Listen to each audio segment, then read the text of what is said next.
है कि अगर एक शख्स हदीस का मुनकिर है तो मसीह मऊद के दावे की सदाकत कुरान की रोशनी में कैसे साबित की जा सकती है?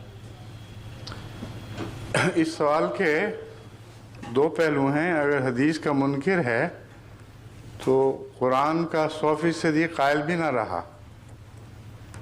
पहला तो ये मसला है, उसको तो पहले कुरान का कायल करना ज़रूरी है उन मानों में कि वो जो हदीस तो रोशनी डालने वाली कुरान की आयत हैं और हदीस की ज़रूरत को साबित करती हैं, उनको समझे बगैर बात मुकम्मल नहीं हो सकती।